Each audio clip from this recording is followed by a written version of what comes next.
¡Viva el Perú! ¡Viva! Muy bien, ¿cómo estamos, Dani? Estamos amigos. Gracias, hermanos de Facebook, gracias, hermano. Para los amantes de la verdadera democracia, para los amantes de la libertad, gracias, compatriotas, a nuestros hermanos aymaras, a nuestros hermanos quechuas, a las 47 etnias de nuestra Amazonía, gracias por sintonizar este programa, gracias por ser parte de su vida, gracias por permitirnos ingresar a sus hogares, a este humilde espacio llamado Ágora Popular del Perú para el mundo. Hermano, me parece que el chanchito no baja a trabajar, ¿ah?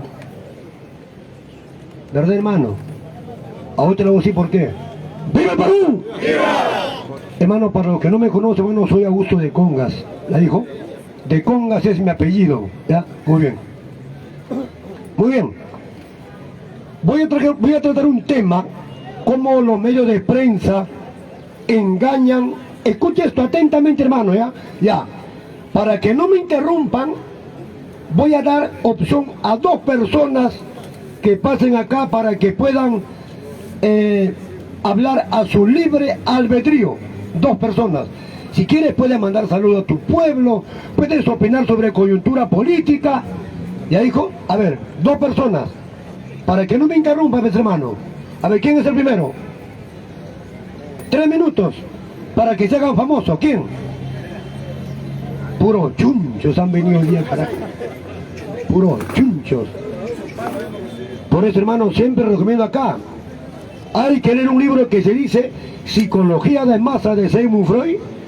Otro libro, La Rebelión de Masa de Ortega y Gasset. Y este gran, yo soy su hincha de Joseph Goebbels, ¿ah? El primer ministro de Adolfo Hitler, ministro de propaganda. Él decía, repite 1000 veces una mentira y se convertirá en verdad. ¡Viva el Perú! Y eso es lo que hacen los medios de prensa. Eso es lo que hacen. Mienten que algo queda. ¿Ya? Han leído, pues, hijo, porque ellos son lectores, son cultos, aman los libros, lo que nosotros no. Mira, el Tribunal Constitucional de la República hace 2 días atrás le ha perdonado. Mira lo que pasa en este país, hermano. El Tribunal Constitucional, o sea que los jurisconsultos, los doctos, los que interpretan la Constitución, los que deben defender la Constitución, los que deben defender los intereses de las grandes mayorías, ¿sabe qué, hermano? Le ha perdonado una deuda de 25.000 millones de soles a 5 grandes empresas del Perú. Aquí está. Todos son fujimoristas, ¿sabes? Dice, anula deuda tributaria a transnacionales. 25.000 millones de soles los ha perdonado. ¿Con qué argumento? Porque la pandemia no les obligó a trabajar a tiempo completo, ¿no? Y los perdona. Pero a las pequeñas y medianas empresas, a las bodegas, la SUNAT los presiona. Y si no pueden pagar, le ponen un bloque de cemento en su puerta. Persiguen al ambulante. Pero ¿qué pasa? Perdonan deudas millonarias. 25.000 millones de soles. Aproximadamente 6.000 millones de dólares. El Tribunal Constitucional no les ha perdonado a 5 transnacionales. ¡Qué bestia, ¿no, hermano? Así son, pues, hijo, así son. ¿Qué gobierno ha hecho eso? A este gobierno, ahora, hace 2 días atrás. Entonces, ¿eso fue la razón que lo votaron a Castillo? No. Todo, sí, Date cuenta, pues. pero estamos diciendo acá lo que ha pasado. Sí. Si habrá sido receta, no sé, hermano, ya. Pero acá está escrito, ya. Es verdad. ¡Viva el Perú! Pero este no es el tema de fondo. El tema de fondo es otro. Esto es la entrada. Hermano, siempre los grupos de poder, estos periódicos están subvencionados, subsidiados por los grupos de poder, el comercio, todo. Porque si no, no existiría estos periódicos, hubiesen desaparecido. Porque nadie compra estos periódicos, el único que compra soy yo. Nadie le compra. ¿Qué dice este periódico? El principal dueño fue Manuel Ulloa Elías. Ya murió. Ajá. ¿Qué dice? Mira lo que dice acá. Quieren destruir al Perú. Fotografía de quienes han puesto, de Evo Morales, del presidente mexicano y de Gustavo Petro. Acá está. Primero, el día de ayer, hermano, no me interrumpa por si me interrumpen, tienen que entender que yo tengo 74 años de edad. Entonces, si alguien me interrumpe, es como un cortocircuito. Las ideas fluyen acá, entran como por no sé por dónde. Entonces, si alguien me interrumpe, se corta y me nublo. Ya tengo, por mi edad, tengo lagunas mentales, ya pues hijo. Hay gente seguramente porque... No, hermano, no es porque leo mucho, no. Mira.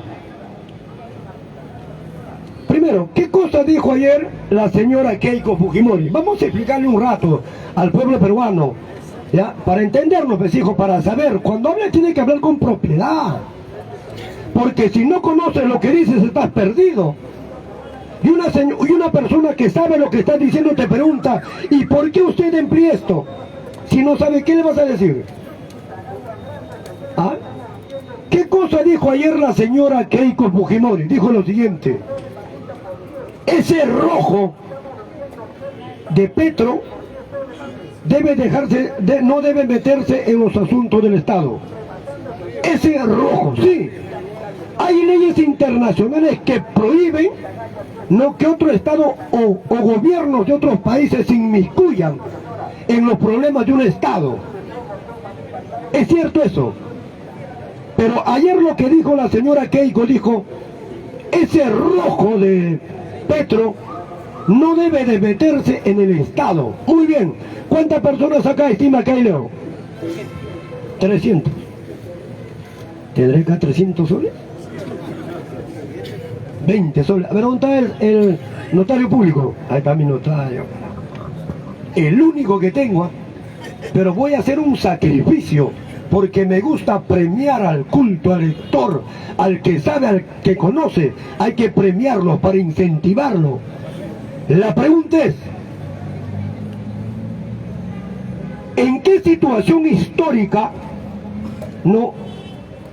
se emplea al término rojo, al color rojo, para vincularlo con hechos de presuntamente terroristas, presuntamente comunistas? O sea que, ¿dónde nace ese término? Ya, explico la que pasa. ¿Quién quiere explicarlo? 20 soles, ¿ah? Alguien que lo explique, pues hijo. 20 soles. Vamos a subir a 40. Para animarlo, para animarlo. Ahí está, lo único que tengo, ya no tengo. Los policías también están invitados, ¿ah? Mira, alguien que me explica acá dónde nace la historia del término rojo para relacionarlo supuestamente con actos terroristas o comunistas en el mundo.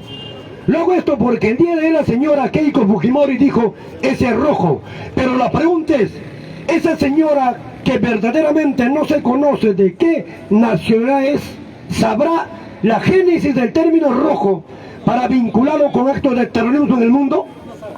Aquí quién sabe, a ver, ven para acá, explica, hermano. 40 soles. ¿Tiene 10 soles manejo por ahí? ¿Usted? A ver, pasa. La que te dice, se va en 1040, creo. A ver, pasa. Pasa, hijo, pasa. Un aplauso.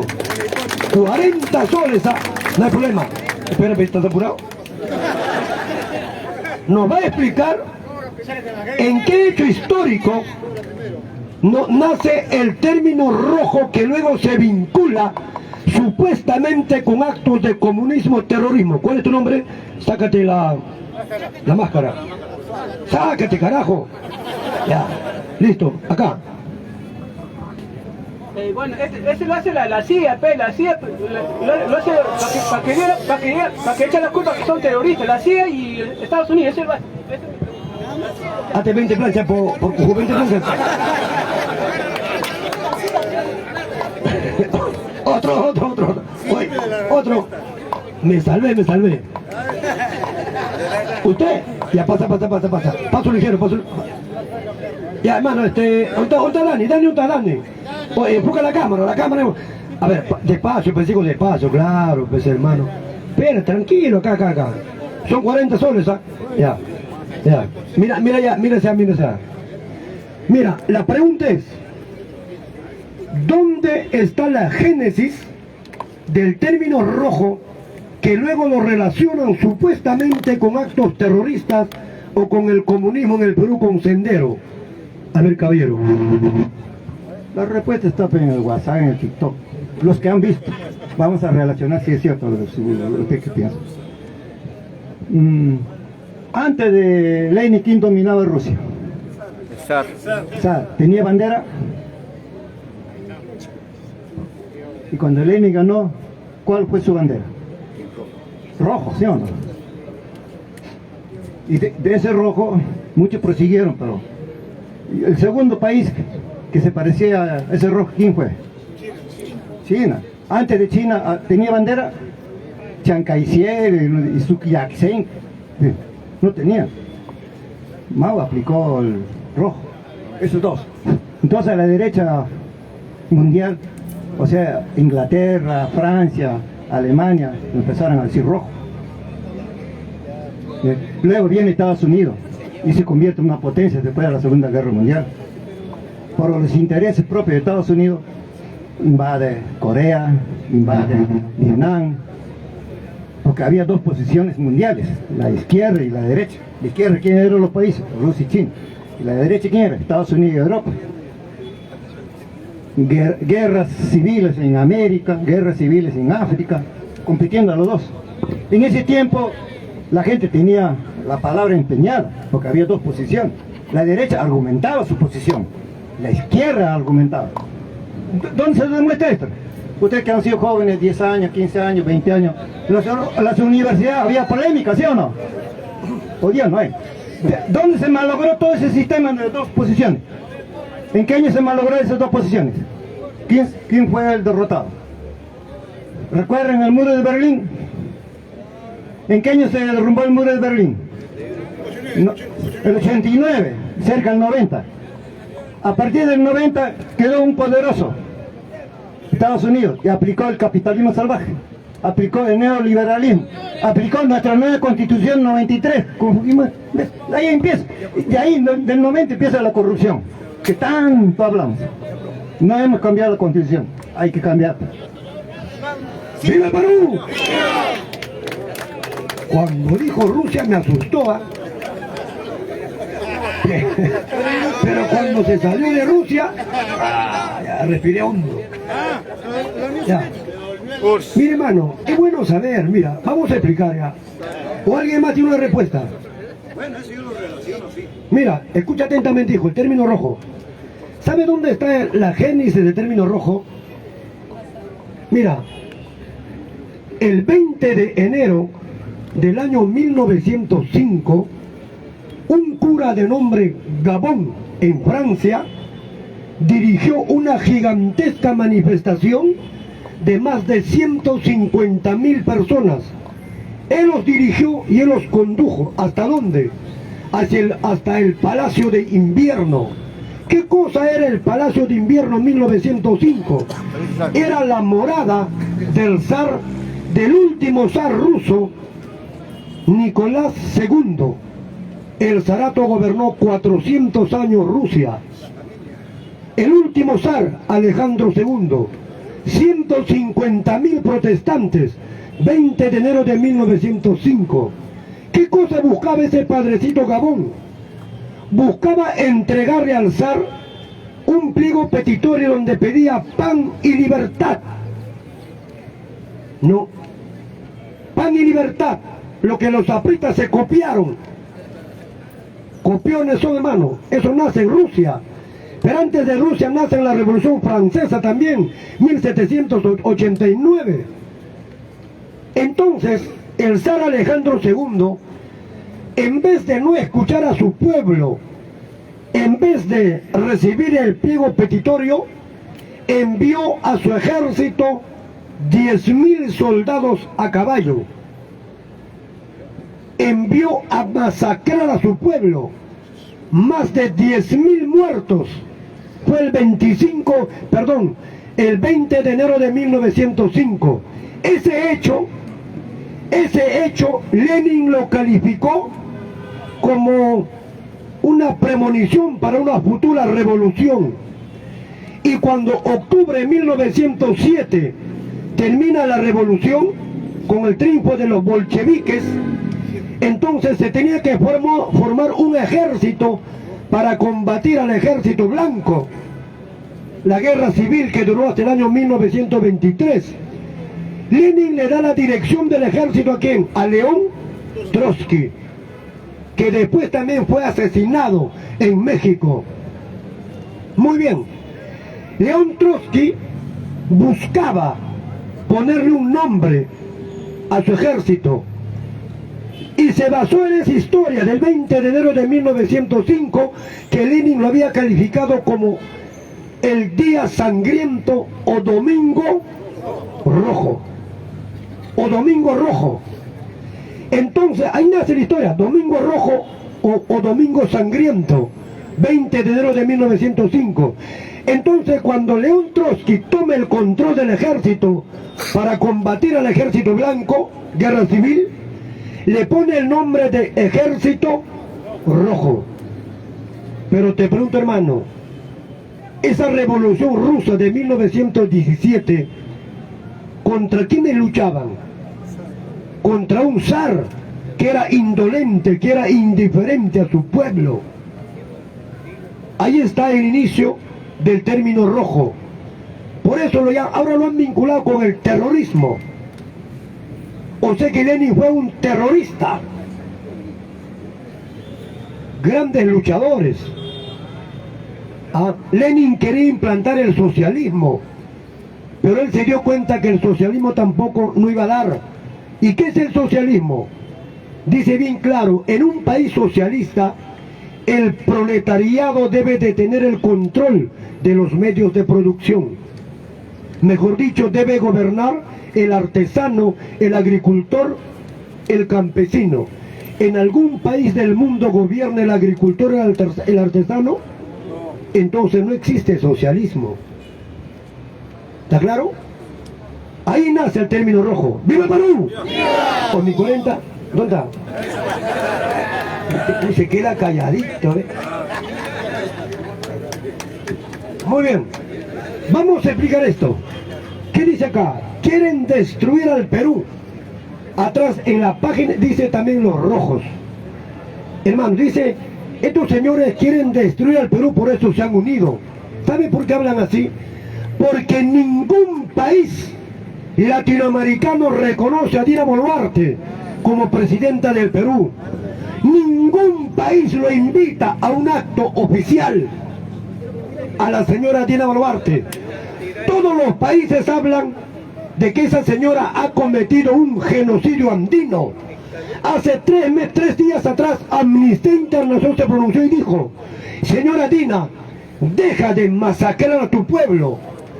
Pero hay 30 y tantos congresistas en el Perú y 14 más de otros países, ¿no? Han enviado una carta a la Organización de los Estados Americanos, cuya carta fundacional data del 30 de abril de 1948 y hoy agrupa a 34 estados. Dicen de que el fin de los gobiernos de Sudamérica es desestabilizar al Perú, para desaparecer al Perú, para mutilar su territorio. Así dice la prensa que está. Pero vamos a contestar esta prensa que dice que quieren destruir al Perú, pero en los tiempos de la República Aristocrática, cuando gobernantes representantes de la oligarquía de Lima mutilaron nuestro territorio a su regalada gana, estos medios de prensa cuyos antiguos padres estaban allá no decían nada, aplaudían la mutilación de nuestro territorio. Y aquí no ha pasado nada. El peruano jamás va a permitir que otro país se meta a nuestro país para arrebatar nuestro territorio. ¿O lo vamos a permitir? No lo vamos a permitir. Tenemos que defender nuestro territorio. Pero este periodismo, ¿qué hace?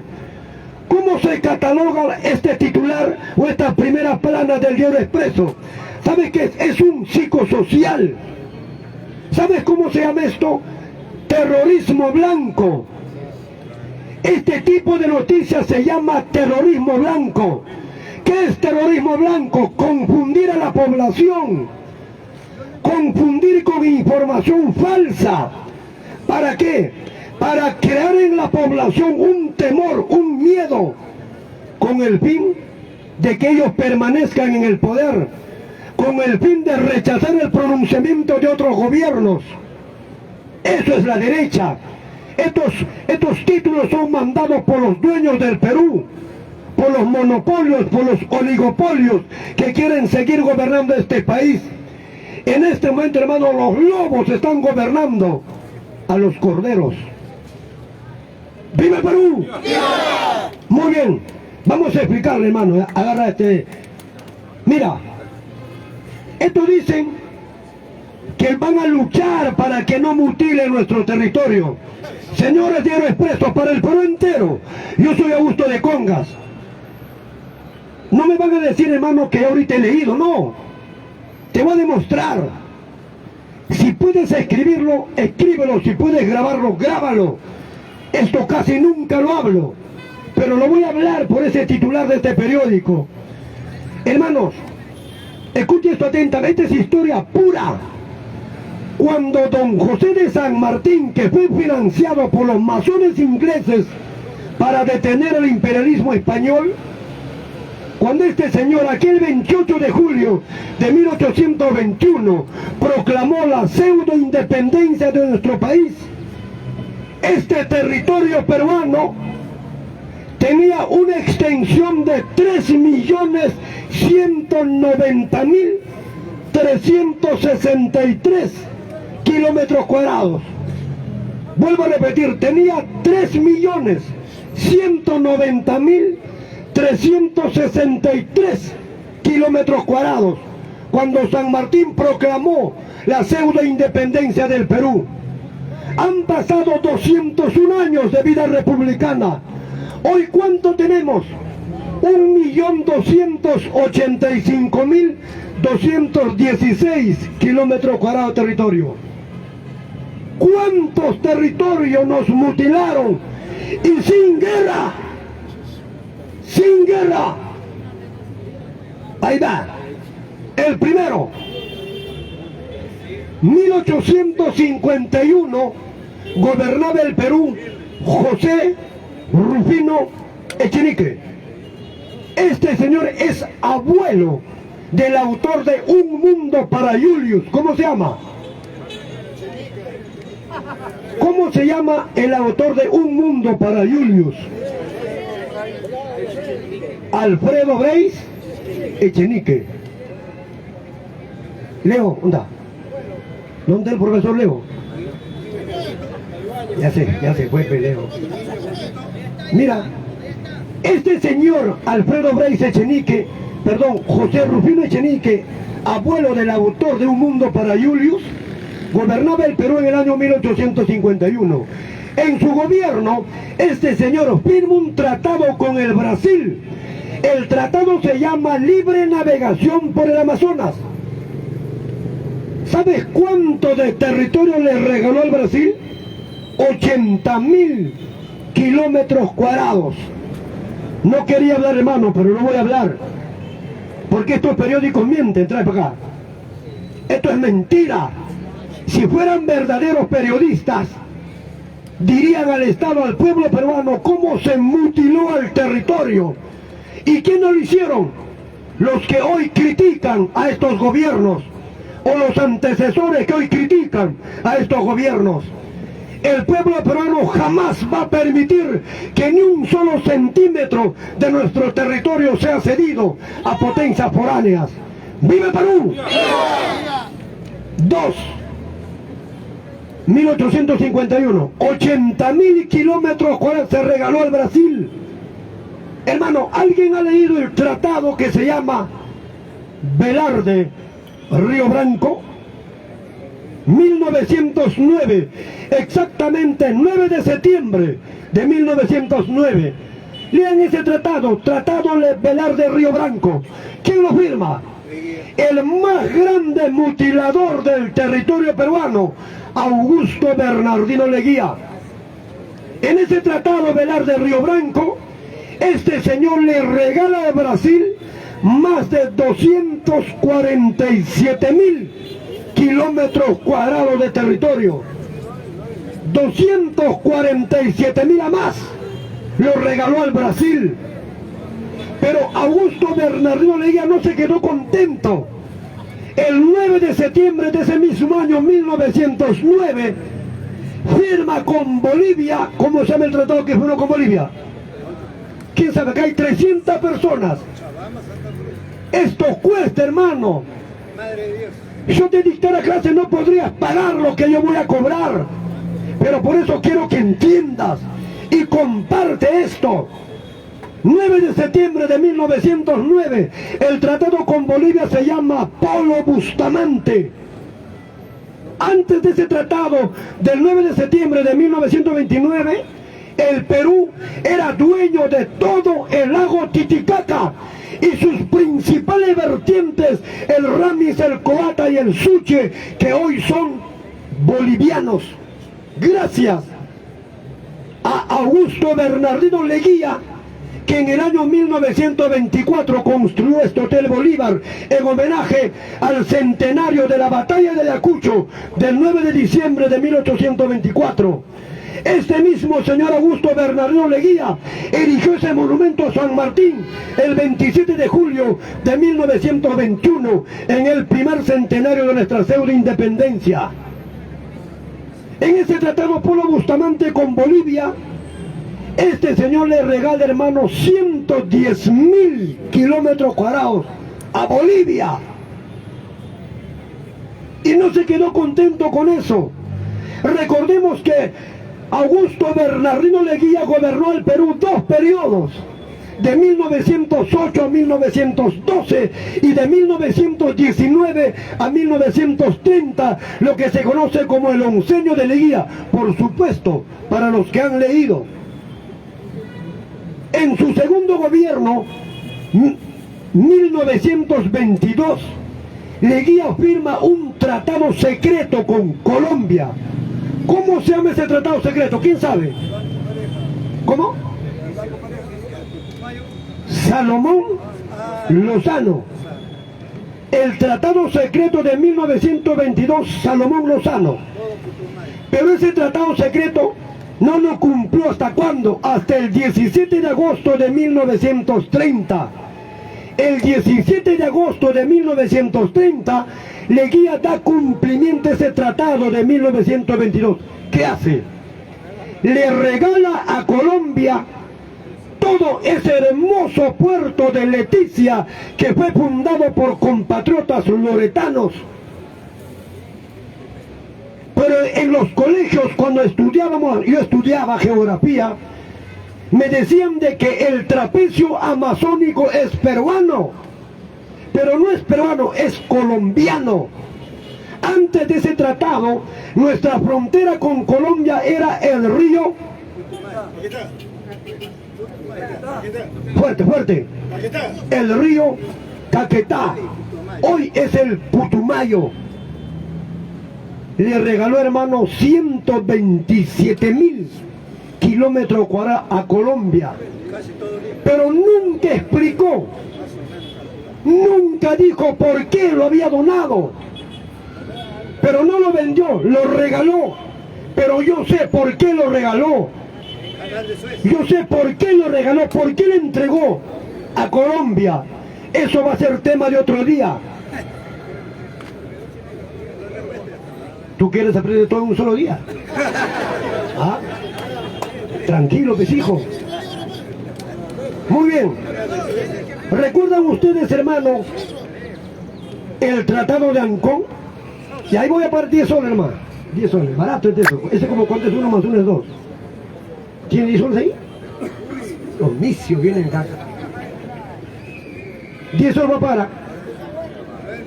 ¿Cuándo se firma el Tratado de Ancón? Por eso no mires en tu celular, pues, hijo. Eso te engañas tú solo. ¿Cuándo se firma el Tratado de Ancón? Por eso estos intelectuales del grupo de poder nos engañan, nos manipulan con noticias falsas. 20 de octubre del año 1883, el Tratado de Ancón. En el Tratado de Ancón, dice, Arica, Tarapacá, Pisagua y Iquique pasan a perpetuidad para Chile. Pero Tacna será retenido por 10 años. Y en el transcurso de los 10 años, la República de Chile debería de convocar un plebiscito o a una consulta popular para ver si los que vivían en Arica querían quedarse en Chile o en Perú. Chile nunca cumplió ese tratado. Eso lo puedo explicar por qué, pero en otro tema. Ese tratado estaba vigente ¿hasta cuándo? ¿Hasta cuándo? Hasta el 4 de julio de 1929, cuando Augusto Bernardino Leguía firma el famoso Tratado de... ¿Qué tratado? Tratado de Lima.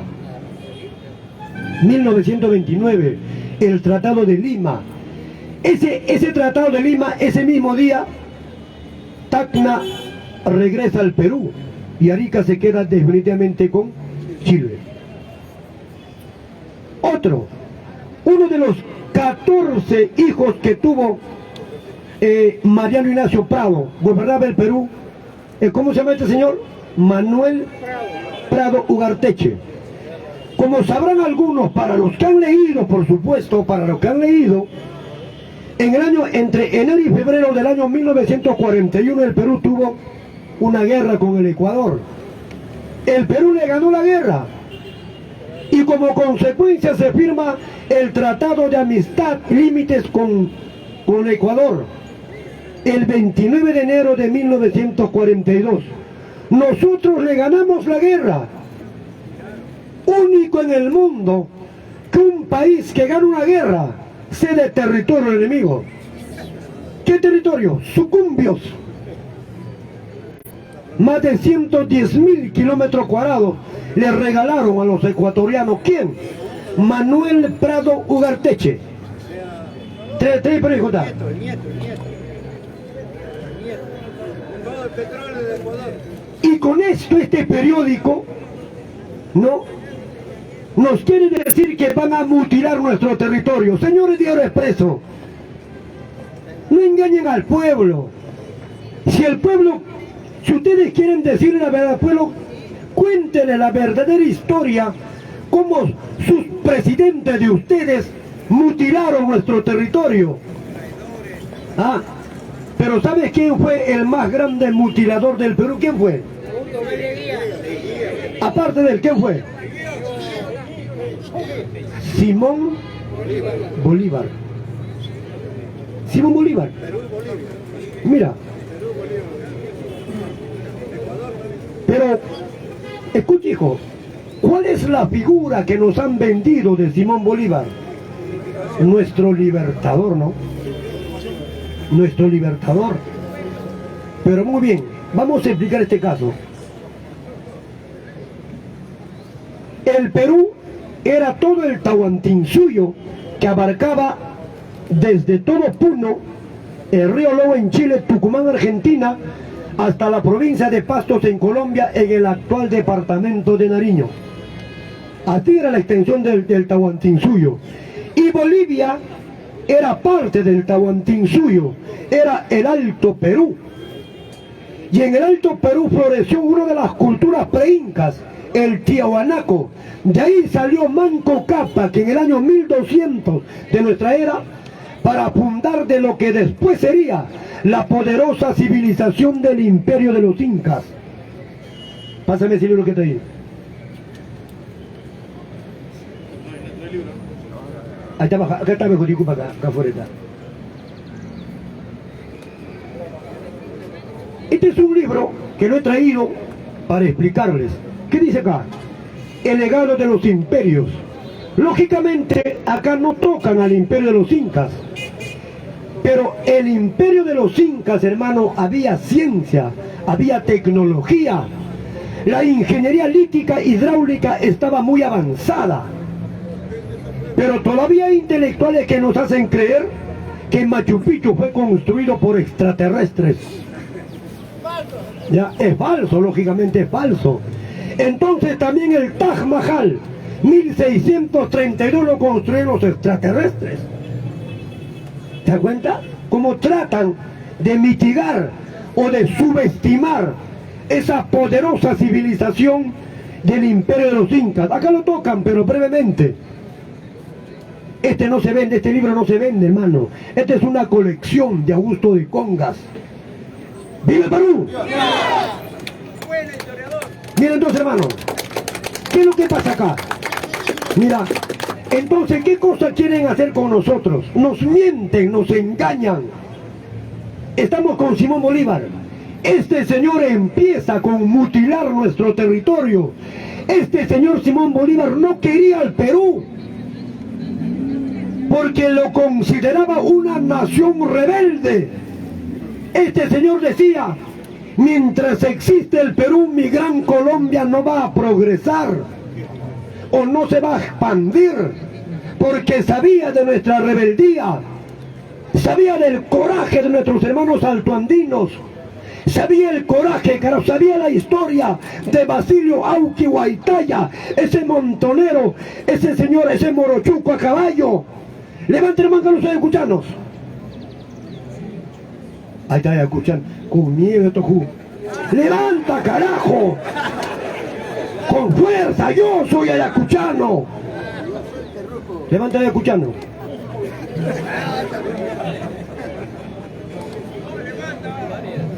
Basilio Auqui Huaytaya luchó para independizar el Perú.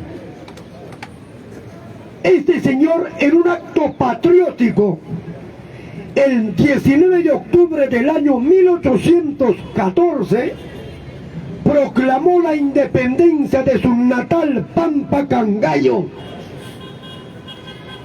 Busquen no sé si estará en internet, el batallón Auqui, las montoneras, los morochucos a caballo, luchaban para liberar este Perú.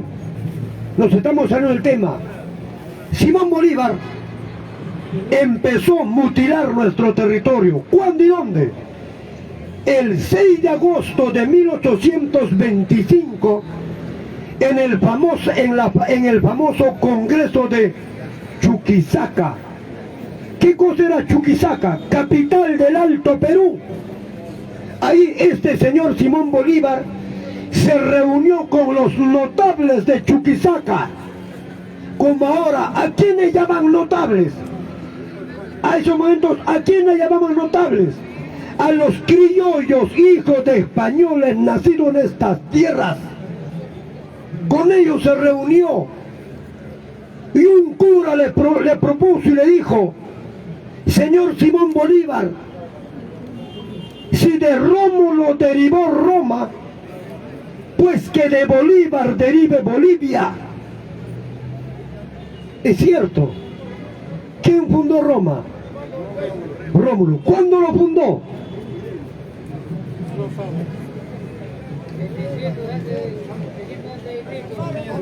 ¿Sabe cuándo lo fundó? Por eso digo acá, debes venir con tu lápiz y papel. ¿Sabe cuándo lo fundó? El 21 de abril del año 753 antes de Cristo. ¿Ya dijo? Muy bien. Entonces Bolívar, el 6 de agosto de 1825, parte al Tahuantinsuyo en dos, al Perú en dos. 1.100.000 kilómetros cuadrados nos arrebató de un plumazo. Otro, ¿y por qué consideramos a Bolívar como libertador del Perú? Si ese señor llega al Perú el 3 de septiembre de 1823. ¿Y por qué no considerar a los verdaderos próceres y precursores de la independencia del Perú, como este poderoso levantamiento indígena del 4 de noviembre de 1780 en Tungazuca, Cusco, liderado por el cacique de Pampamarca, Suriemaná, ¿cómo se llamaba? José Gabriel Condorcanqui, tataranieto de los incas de Vilcabamba, mejor dicho, de Manco Inca.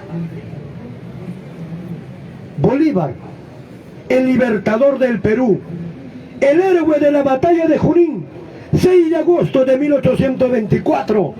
Pero ¿sabes quién es el verdadero héroe de esa batalla? Un peruano, nacido un 29 de septiembre del año 1779, allá en el distrito de San Pedro de Yoc, en la provincia de Pacasmayo, en el departamento de la Libertad, José Andrés Errázuriz. José Andrés Errázuriz. A él Bolívar le ordenó retirarse de la pampa de Junín para salvar a sus 300 hombres a caballo. Pero este señor no le hizo caso. Empezó por retirarse, pero dio media vuelta y atacó al ejército realista por la espalda y los aniquiló. Por eso le dicen los húsares de Junín. Te pregunto, hermano, ¿quién se llevó la gloria? Bolívar. ¿Y dónde está la figura del mayor José Andrés Errázuriz? ¿Dónde está el monumento, la avenida, las plazas, el colegio, la universidad? A José Andrés Errázuriz no hay, Manancanchu. ¿Por qué? Porque eso despierta nacionalismo. Eso te hace crecer como peruano. Tu sentimiento de patriota crece. Entonces recién te das cuenta, descendientes, de quién eres. Por eso te han arrebatado historia, pues hijo. Para mentirnos, tráeme ese otra vez. Expreso. Para decirnos esto. Esto es psicosocial, terrorismo blanco, confundir a la población con informaciones falsas, apócrifas, mentirosos, fatuos, vanos, fútiles, inanes. ¿Para qué? Para confundirnos, para hacernos creer que ellos son los defensores. ¡Viva el Perú! Por eso, hermano, mira, ya no regales juguete a tus hijos, regalen un libro, hermano. Una vez más voy a repetir, el Perú solo se salvará en el polvo de una biblioteca, porque hay una sola verdad irrebatible: el que lee